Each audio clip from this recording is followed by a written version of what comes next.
Hello and welcome to Mrs. JC Reads. Today I'm going to be talking to you about Lord of Shadows, which is the second book in the Dark Artifices series and the third book of the Shadowhunters series. The book's been written by Cassandra Clare, and I read my copy on the Kindle, so I don't have a physical copy to show you, but I will get a picture of the title up here for you. So this book follows on from Lady Midnight and is set in the LA Institute of the Shadowhunter world. It's the main characters of this story are Julian Blackthorn and Emma Carstairs, and we get to see a bit more of the younger Blackthorn and the older Blackthorn family here in this book as well.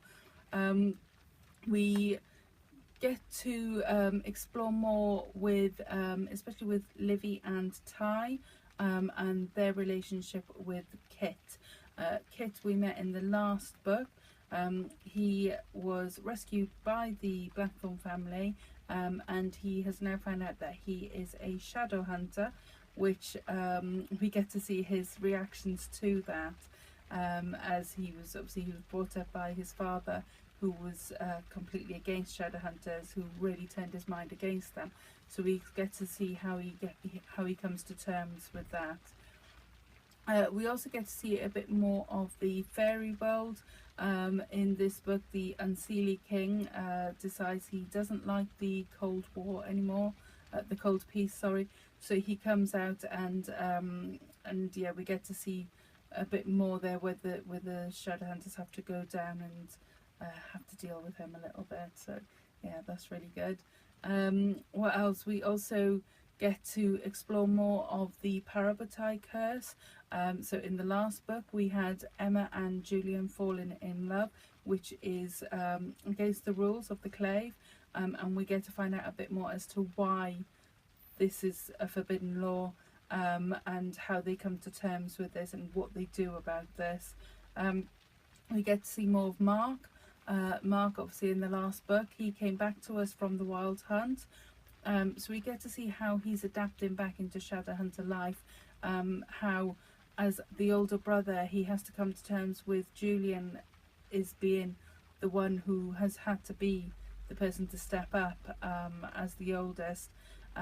So we get to see that conflict between Mark and Julian there, and also with the fact that at the last book Emma said that her and Mark are together as a couple, so we get to see Julian battling with his feelings there of not only is Mark here and might come to take the family away from being head, from Julian being the head of the family, but he's also taken over his love of his life, so we get to see how they come to deals with this as well.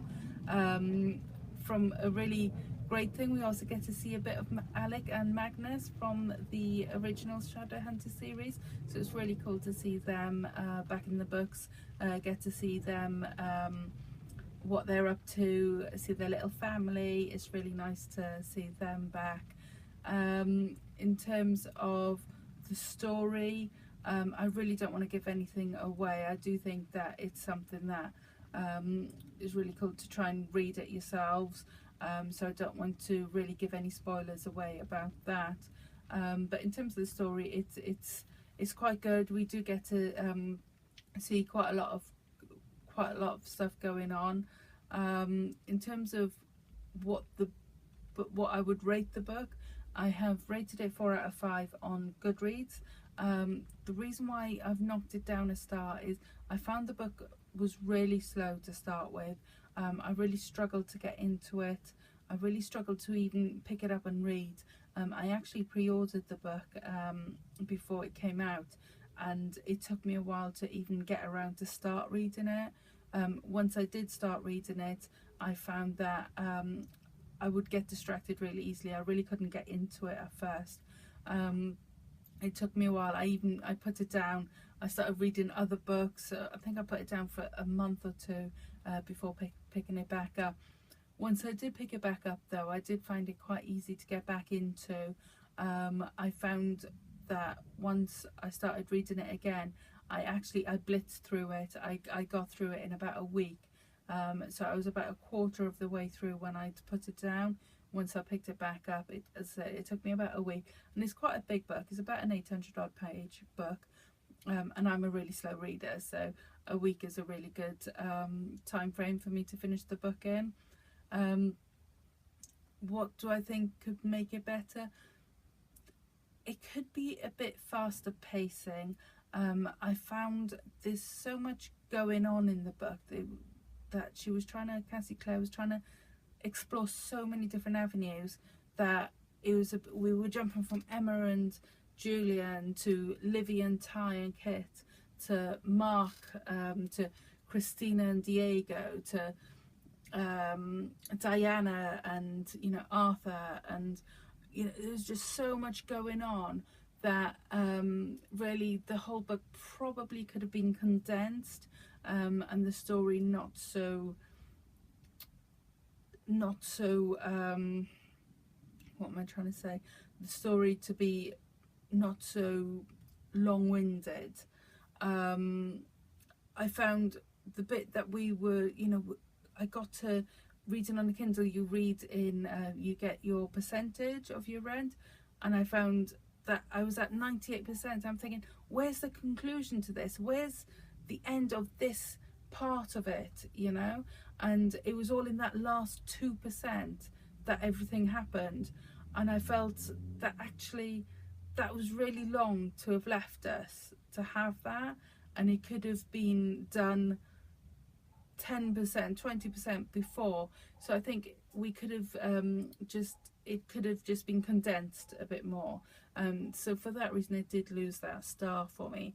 But in terms of should you go and read it? Definitely. If you're a fan of the Shadowhunter series, if you've read Lady Midnight, you have to read this one.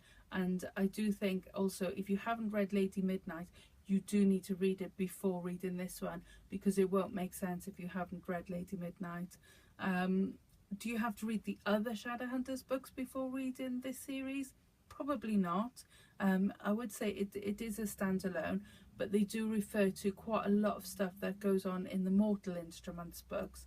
So even if you've not read the Infernal Devices, I think it's handy to have read the Mortal Instruments, just to get some of the references that's going on in this series.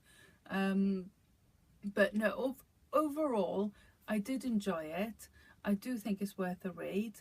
I will read the next one in the series. I just think it was a bit long for what it needed to be. There you go. So that's my review. I hope you enjoy it. If you do, I hope you like and subscribe this video. I will try and get some more reviews up from reviews as and when I do read. I am quite a slow reader, so as much as I'd love to say I'll be here every week, I can't guarantee it, but I will certainly be here as much as possible. Right, until next time, guys. Bye bye.